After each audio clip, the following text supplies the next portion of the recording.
playing the intro music every episode isn't necessary, and a lot of podcasters probably add that in post. But yeah. I think it adds to our flow in setting up our vibe a little bit.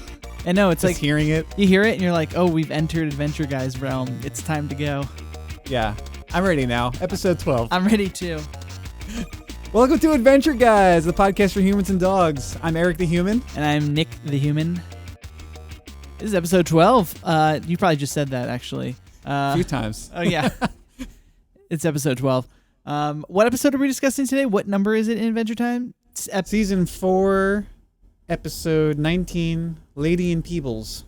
Nice. PB and Lady Rainicorn special on this one. We get a strong showing from Princess Bubblegum. You early on, what was that, episode 5? Or maybe it was episode 1. I don't remember what episode. One of the first episodes, you were like, this is my favorite character. This is the one I identify with most. And I've kept that in mind. And she's great. She's the best. I know. I love her. I haven't seen as many episodes as you. Obviously, I'm still learning my way through the world. But routinely in the show, a lot of these characters will have shortcomings that they have to overcome, like they're lazy or they're immature or something, but she seems to be pretty even keeled, and most of the time she's in the right. Well, her shortcomings are super relatable because they're like deep emotional insecurities. Got it. Okay. And they deal with it a lot later on in the show. Yeah. But yeah, she's usually got a pretty good handle on running things. That's cool. I should also mention, Sean Harvey, who's been on the show twice now, frequent guest. I've been telling him he can come back on whenever he wants, and he'll be friend of the show. Friend of the show, yes. And my roommate and my brother. He has been binging the show. As I think we discussed on his last appearance, he was like, I'm gonna go. He has the rage binge, as we call it, which is he sets aside everything and watches hours at a time. Or there's the comfortable binge, which is every free moment, every night, he'll just knock out a bunch. So today, Eric, I was like, what episode are we watching again? I had already watched it. He was watching it in time, this episode in season 4, but then he's just been watching it continuously on a loop. So every time I'm taking a break from work, or it's night, or we're eating breakfast, it's just on. So he's like mid to late season 5 right now. Like, oh wow, he's just been cruising, and I've watched a lot of episodes, and it's been good for me because I'm not watching so much that I'm gonna get burnt out on it, since we have to do this show for the next couple years or whatever. But because I was like, dude, I can't watch the show. I have to enjoy watching this show for 5 years or something insane to finish all the episodes. But I'm watching a bunch of these. I feel like, okay, I'm absorbing more of the lore and learning more about the characters. We just had a great Cinnamon Bun episode in Flame Princess. They were they got along together. It was unlikely friends. It's been educational for me. But this is we hadn't seen Lady Rainicorn in any of the episodes we'd watched up to this point. No, I think she just appeared here and there. But yeah, getting a good Lady Rainicorn focused episode was fun. Yeah. And we talked about this last time. So she speaks Korean. There's no translations. Is it help? Do you ever turn on the subtitles? I'm pretty sure they don't translate it. Got it. Even if you turn subtitles on. I know that in Korea, she speaks English or something. Oh, really? Yeah, she speaks a different language, and I think in China or some other countries where plenty of people do speak Korean, and it is a common language enough, they translate it to German or something like that, where it's something totally foreign. We're not supposed to understand it. Yeah. It doesn't matter that it's Korean. It's just a language that the viewer doesn't know. Yeah. It's cool. It's fun. I think it also speaks to the sort of inclusiveness of Adventure Time, that a big character like this that is obviously great and is Jake's sort of romantic. It's Jake's romantic partner and everything. Even if it's a different country, doesn't speak English, it's still loved and accepted. I don't know. It feels good, and it's confusing too, which is great. Yeah. This episode was totally untranslated.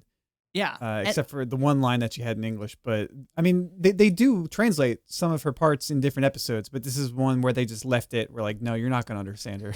Yeah, and the Deal first with it. like 4 minutes of the episode is just Lady Rainicorn and Princess Bubblegum talking, and you don't know what she's saying. So there's like there's long periods where it's you don't know what's going on. It was great. Yeah. I mean, there's plenty of long periods of the show where you don't know what's going on. Very true. It's just one of the many ways they accomplish that. Yeah. Well, this is also great. I like when they do this in the show. Hey, we're talking about the episode. I think you got to play the theme. Episode discussion.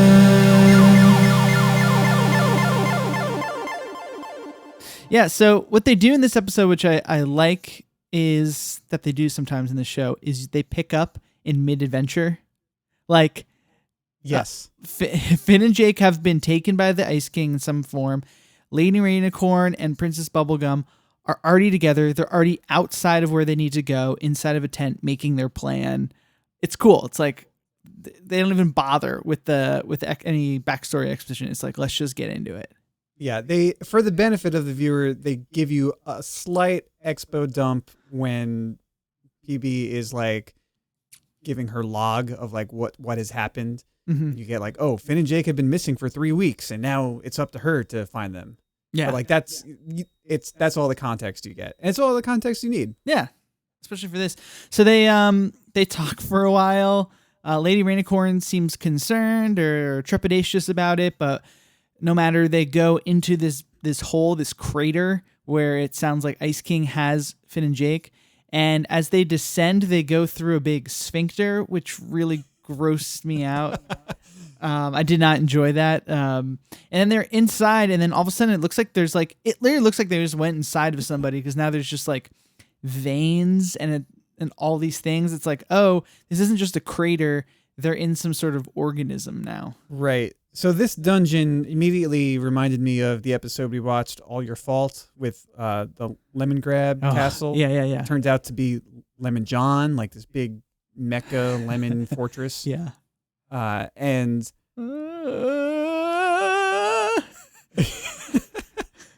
yeah, I guess there's not really a direct reference to that, but it did remind me of that too. And then all of a sudden you're like, okay, like what are we inside of here? And then there's like all these hands that are like the veins come at them. They go through a wall, and now it looks like they're inside of a body. Like the tissue, it's like the walls are lined with tissue. There's like what looks like urine going through a huge tube. You're like, all right, what's happening here? They keep going. It seems very influenced by like the video game dungeons where you're inside of the beast. Yes. You're crawling around like the stomach, like from Zelda Ocarina of Time when they're in what's his name? Jabu. Good pull. And I do know that this particular episode has some Zelda-ish influences. That's a big thing with Rebecca Sugar. Oh, she's a huge Zelda fan. That's cool. I didn't realize that. But then they keep going. They go into like a room full of eyes, which is disturbing. They fall through it. Then they're in the dark, right? They keep going. Basically, they come upon Ice King, who's now laying down, and his chest is open, and you realize that the whole organism is emanating from his chest, where his heart should be, and out from the dark reveals himself is Ricardio. The return of Ricardio. You've probably seen his first appearance, right? I hadn't, and then Sean explained it to me. Okay. It's pretty early on. I don't know if you would watch the first bit of season 1 with Sean, but yeah, he's in one of the very first episodes of the show. Yeah, no, I've definitely seen him, and it always like weirded me out. They do a thing in this show with some of the characters, and Ricardio is like this, where he's sort of drawn in a different style. Yes, his art style is totally different, and it's very uncomfortable. Yeah, yes. It's really, you really don't like seeing it. I love that move. Yeah, right. And coupled with George Takei's voice, which is I couldn't pinpoint it's- his voice. It was one of those I was like, who in the hell's voice is this? Like, it was like, I was like, this is gonna really, really bug me. George Takei he's a freaking national treasure.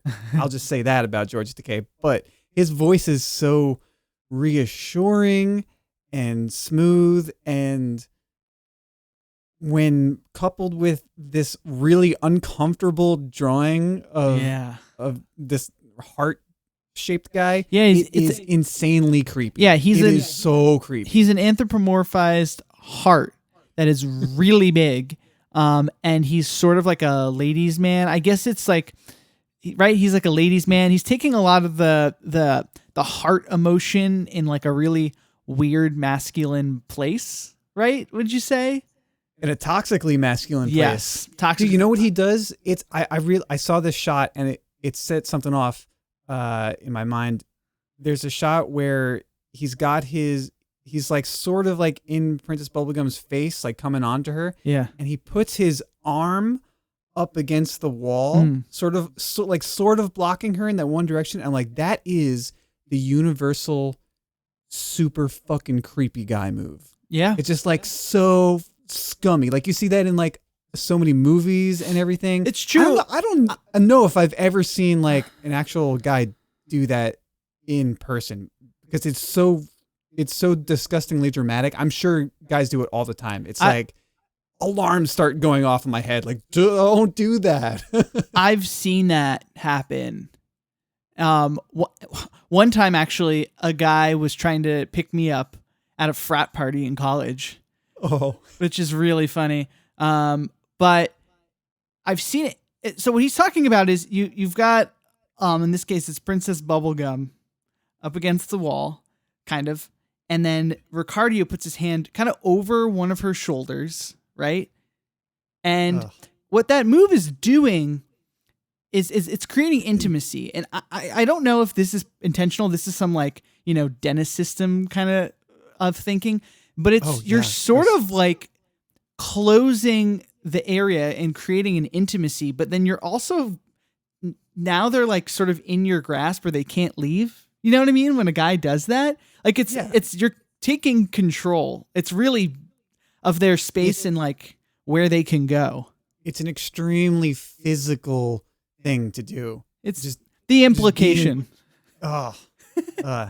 Creeps me out. It was one of the creepiest things that I've seen in this show so far. Oh, see, George Takei voicing an anthropomorphic, toxically masculine heart, cornering Princess Bubblegum against the wall. Now let's say what's even worse about it is Ricardio, after leaving Ice King's body, because it's Ice King's heart, Ricardio is, he takes Ice King's tissue from his body and breaks his bones, most likely his rib cage, and puts them back together again to fashion himself a human body so that he can be a human person to impress and then kind of get Princess Bubblegum to fall in love with him, and then they'll spend their life together. But instead what you end up with is this big old heart with legs and arms that are like held together by Ice King's tendons. So to get out of that weird situation, Princess Bubblegum's like, all right, Ice King. Like she kind of is like submissive. Like, okay, I'll do this if you can beat me in a fight. Yeah. I think this is the first time in the show that Princess Bubblegum displays her hand-to-hand combat abilities. And she's really good. I mean, not only is she like smart as hell, but now she can fight too. And immediately, and what's great is that we just had this toxically masculine moment, and it's just so satisfying to see her like tear him down in a matter of seconds and then just like tear him to shreds. Like she brings him down, breaks the tendons, gets on top of him as he's like crying, and she's just like, you didn't know what did she, do you remember what she says exactly?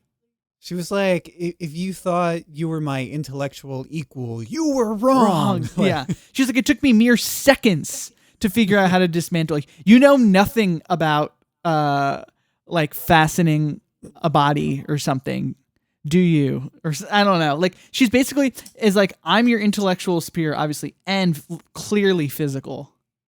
Yeah, it's powerful because at this point it's confirmation that the reason she's been relying on Finn and Jake to be her muscle and fight on behalf of her is not because she's unable to do it herself, but because she's just too busy. Yeah. She has more important shit to do. She's delegating. She's really leading at this point. Yeah. That's great. But any of like the sword fighting physical battles that Finn and Jake get into on behalf of her, she could accomplish herself. Oh yeah. And I think later, like she brings them all back, everyone, including Lady Rainicorn, all 4 people. Lady Rainicorn has been knocked out. The Ice King, Jake, and Finn carries them all on her back to the kingdom, and then like nurses them back to health. And when Finn wakes up, he starts telling her like Ricardio is in the and she's like, yeah, I know, I already took care of it. And it's almost like Finn's a little like embarrassed or like, oh shit, like I should have been able to take care of that. And he's like, well, I was poisoned. And she's like, yeah, I know. You were poisoned like with xanoids, I think is what it. It took me a whole day to figure out a cure. Yeah. But we're back. It's all right. And I was like, oh, okay. And then it took me a whole 15 minutes to build Ice King a new heart. Out of maracas. Yeah. I love that. It's just, you have to get him out of here.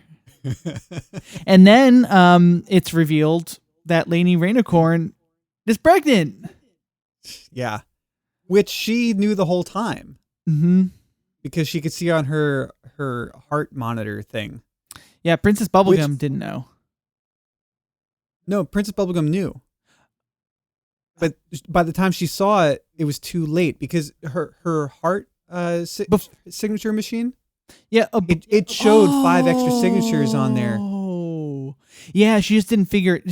Princess Bubblegum didn't piece it together, right? She did, but she didn't until it was too late. Until they were already in on the mission. I thought it was when she was recovering. She looked at the heart monitor and figured it out. I don't know. Well, I mean, at some point she knew, because she was like, "I'm sorry, I didn't mean to, get you involved." Mm-hmm. But did you catch that reference that it was like very Alien? Like the tracker that they used in Alien was like the tracker that she was using. That makes sense. Yeah, I just watched Alien. I told you I was on kind of a Ridley Scott kick. I might watch that tonight. Dude, I would recommend that show, the new show that Ridley Scott executive produced, Raised by Wolves. Okay. I finished the first season. It starts really interesting, and then you think you figure out what the show is, and you're like, I don't know if I'm really into this. And then it starts going in very different directions. And by the time the season ends, I'm like, what? Oh, I love that. I'm in for it now. Apparently they say it's going to take 5 or 6 seasons to tell the complete story. I'm totally in. Sweet. Yeah. All right. Well, maybe I'll check that out. It's hard sci-fi. It's very reminiscent of Alien. Uh-huh. But and the story is a little like claustrophobically psychological thriller-ish at times. But it opens up into a very broad sci-fi universe. Wow. That's my elevator pitch for watching Raised by Wolves. Well, it sounds cool, man. Our roommate here's been watching The Boys recently a lot. Dude, I just finished that. Season finale came out today. Last night I watched it. Yeah, he was raving. Do you like it? Yeah, well, I've said I'm a big DC Comics fan, and it's basically a send-up of the Justice League with modern American politics. And it's masterfully done. It's super violent, but if you're a fan of, that trope and satire, it hits every note perfectly. Yeah, it sounds like it has a lot going on. It's a very fast-paced show. You want to put on the next episode immediately. That's one of those kinds of shows. Yeah. I mean, didn't Seth Rogen and Evan Goldberg have something to do with it? Yeah, they're producers. They were producers on Preacher also, and they cast some of the same people from that show in it. Yeah. It's good. I gotta say, that seems like one of the coolest parts about the film and TV industry is that once you make some like good shit that is really funny and people like, but also like makes people money, it seems like a job you can get is being a producer or an executive producer, where they'll bring you in and you get to kind of weigh in on where it's going. And also you at that point you have like connections because you're like a powerful person and you have your agents and you can help connect dots. But it seems kind of cool to like be brought in and be like, okay, let's help this guy. They were recently on Twitter, they said that they were producers on the Fast and Furious franchise early on. And really? And as a joke, Evan Goldberg, this is like on like the third or fourth one or something, said they should just go to space already. And the creator like of Fast and Furious looked him dead in the eyes and said, not yet. And here we are coming up on like, Fast like 9, I think is the next one. And yeah, like, I guess it's finished. It should have been out already. Yeah, it would have been out. But it's cool. I mean, the Lonely Island guys have done a lot of that. They produced Pen 15 and I Think You Should and I Think You Should Leave with Tim Robinson, which are that's a great show. Yeah. And it definitely feels like the Lonely Island too in there. And it's like, oh God, it's so cool. And like they got to help me. Like those shows might not have happened without those guys like championing them and like offering a little bit of support. But I'm like, that's such a cool gig to have. I guess there's like something analogous to that in music. I guess sort of like a producer is that in a way, or an A&R. I think it's probably more related to like the A&R field of major labels. Yeah. Because the word producer in film and in music are very different. Yeah. You probably an A&R person is going to give you notes and help steer you, but really they're like connecting the financial backing of the label to the artist, which is like what a producer is doing in film and TV. Yeah. Anyway, we should produce some stuff. We're going to produce some stuff as this podcast keeps growing, and all you followers keep telling your friends about it. We've been seeing people listen, and we've been getting some new messages from people. Just want to say thank you to everybody. Mid show, just a thank you. That's good. Yeah, I think so. We experimented with running our first ad on our most recently posted episode, which was episode 10. 10, yeah. I think we've made 25 cents already. All right, thanks, guys. Episode 11, which you've already heard, had an ad for our friends podcast. Yeah, so it's kind of fun. It's fun to try new things, and like now we're seasoned vets. We're in the double digits. We know what we're doing. Sort of. Yeah.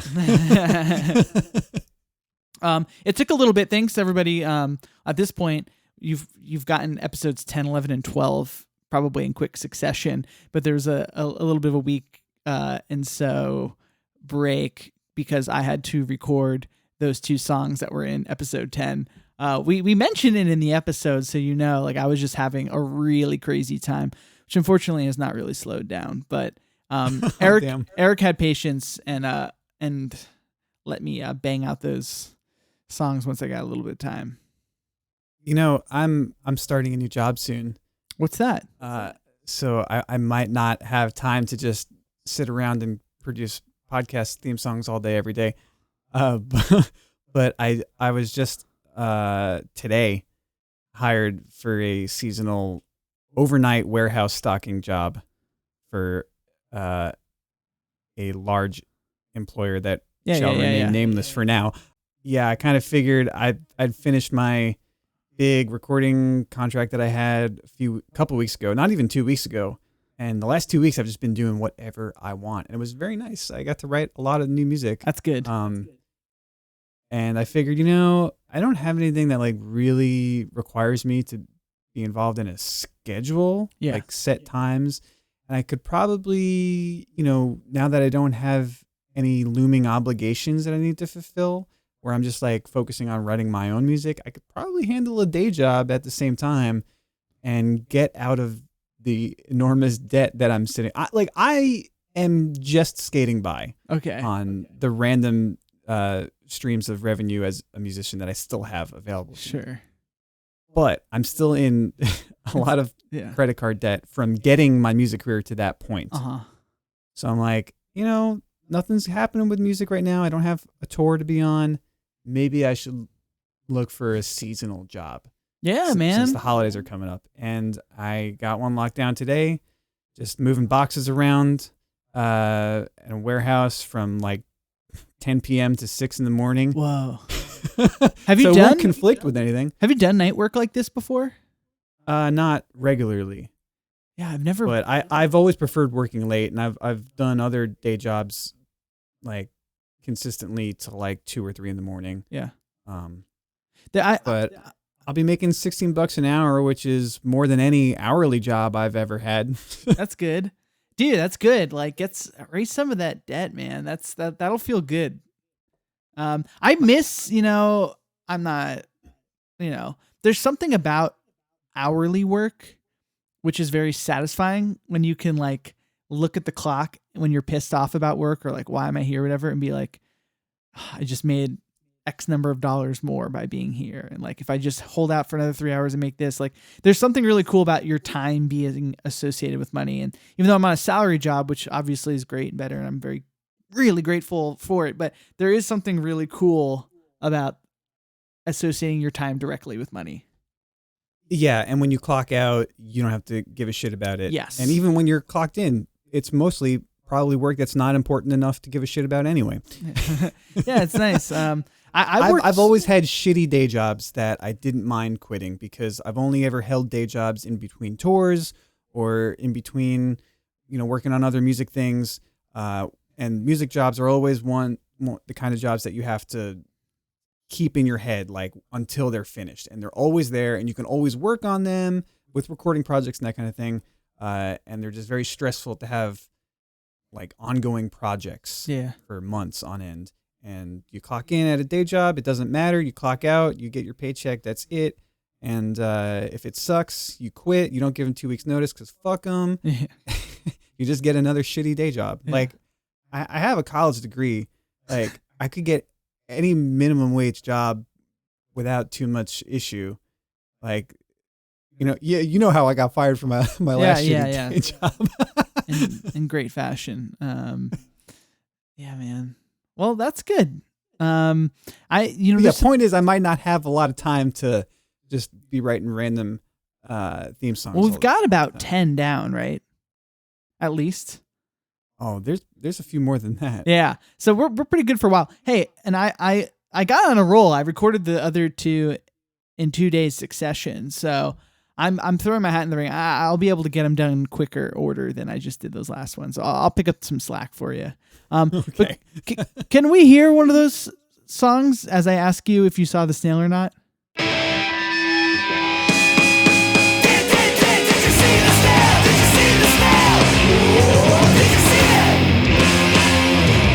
Eric, did you see the snail? Yes, I saw the snail. Whoa. Nick, did you see the snail? I did not see the snail. No! Come on, dude. It was not a difficult one. This whole seeing the snail business is just not cut out for me. So you get to play my song again, right? Yep. Let's play that Congratulations Eric theme song. I like this song, so I'm okay with it. One second, I'm sorry. Congratulations, Eric, my friend. Saw the snail and I can't even begin to pretend to know where the guy was, not till next week comes. Eric Zano. You're the champion. Yeah, man. The snail was right up front at the beginning of the episode again. It was in like the first scene. God damn it. I'm just not prepared. When they were in the igloo, just PB and Lady just having a chat, and I think it's towards the end of their conversation, and PB just dumps out her cup of tea. They're like, let's get started. I don't have time to finish this cup of tea that I poured myself. And the snail is just sitting right next to her on the ground. I I do remember like I was getting distracted. Like I was talking to Sean or something. I was like, I gotta find this snail. And I like looked back and I think it was literally after that. I've found I'm on a little bit of a streak. You are, man. You're not having trouble with it. I found it easier to find the snail when it happens near the beginning of the episode. Yeah, that makes sense. If it's like past the halfway point, you get invested. You're in the already story. caught up in other plot lines and stuff. Yeah, that's what happened on. There was a couple of them where it's been later. Like there's the one with Lumpy Space Princess where the snail showed up later, and it's like at the height of the drama is when the snail showed up, and I was just so wrapped up in it. It's like, what? You can't do that then. But anyway, Eric, good job. Let's get into some miscellaneous mania. Oh yeah. There's things you may not know. Those Eric and Nick will show you all the trivia in miscellaneous.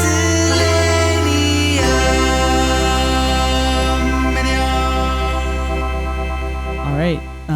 You had some you were kind of already mentioning to us up front in the show, with a little bit of a Zelda connection. Do you want to go a little more into that? Oh yeah, Rebecca Sugar has said plenty of times how much she loved playing Zelda games with her brother as a kid, and that influence definitely comes through in Adventure Time and Steven Universe. I noticed it with the possible Jabu Jabu reference being in the organic dungeon. Mm-hmm. But also, Ricardio's design is pretty similar to Majora's Mask. Ooh, yeah. God, it's so wild in cartoons. They just have, like, the writers are also responsible for character design. Yeah. Like that. Like, that's pretty cool. Like, you don't get that in a live action show. Maybe you can, like, have input on how they dress and, like, casts, which is a lot, too. But to, like, literally be like, no, Ricardio's gonna be a heart and he's gonna look like this. That's cool. I like that little piece of trivia. I haven't played Zelda in so long. That's great. I really want to get a Switch. I've been saying that since it came out like 3.5 years ago. Mm-hmm. I don't have a lot of time generally to be playing video games. Yeah. But I want to play Breath of the Wild. I loved Zelda games. And I haven't played any Zelda games since N64. Oh man, but it was so good. What a great time in all of our lives, our generation, when Ocarina of Time came out. Yeah. It says here, another piece of trivia, this is the first time that Lady speaks any English. Like non-translated English. I'm pregnant. I'm pregnant. It's a bombshell of a line. Yeah. For Jake to say, I'm puppies. I didn't look it up specifically, but her whole conversation that she has with PB, that's in Korean that we're not supposed to understand, it does make sense in the plot. I think it's about her. She's describing a dream that she had that was like a premonition, and it was about zombies. And there are 2 episodes that a zombie outbreak is like the main issue that they have to fix. And she was like, well, it actually happened then, and maybe Finn and Jake are in trouble now because I had this dream. So I mean, it does make sense. Wow. We just aren't meant to understand it. Yeah, you kind of get this, like, I don't know. You have so much trust in the Adventure Time team that I was like, I trust that whatever she's saying is pertinent, and I bet this would all make sense if we heard it. Yeah, that's great. You got any other pieces you want to share? Did you catch what Xanoids were? No. Because Finn and Jake were poisoned by Ricardio using Xanoids. Yeah, what is that? It's a reference to Ricardio's first appearance. I think it was like an offhand comment that was made. Princess Bubblegum is researching something, and Xanoids are like microscopic organisms that are toxic to plants. Somehow, I don't know. It was just sort of like a random thing that was said, and then they referenced it and brought it back for his return. Like he heard Princess Bubblegum say it was like a toxic microorganism, and then he used that information to poison Finn and Jake. Oh, wow. So in the first episode, Ricardio goes back into Ice King's heart, right? Into Ice King's body, and is functioning again as his heart.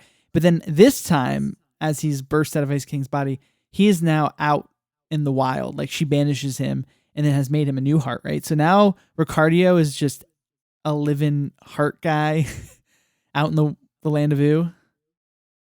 I guess. I don't think he shows up again, though. Yeah, I feel like heart shouldn't be able to exist out in the elements.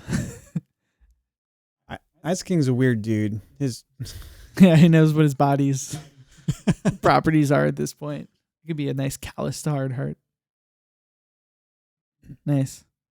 That's some good trivia on this one. Wanna figure out what we're gonna watch next week? What are we gonna watch next week? What are we gonna watch? It's the episode generator. What did the generator give us, Eric? At episode 40, which is season 2, episode 14, The Silent King. Looks like this one is storyboarded by Cole Sanchez and friend of the show, Jesse Moynihan. Friend of my DMs. Nice guy. Cool artist. Yeah, sweet. I'm excited to watch it. The Silent King.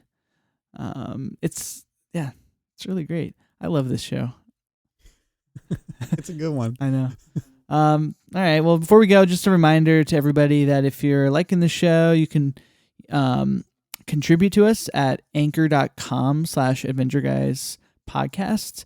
There's you can kick us $1 or $2, which would help with some of the stuff that we're doing to produce the show. Also, which would help is if you rate us on Apple Podcasts, which is where the biggest amount of people are listening to us. That would help us in the rankings. And as I always say, just tell one friend to give this show a shot if you like it. And if you don't have one friend, make a friend. And then when the time is right, recommend Adventure Guys. Yeah. Don't lead with that. No. That's not how you make friends. But wait till you've been talking long enough. That's 5 hours of conversation time. Then maybe you can slip in the rec. But not on the first friend date. No. You got to be stealthy about it. Cool. This was a good ep. Great ep. Peace out, y'all. Goodbye.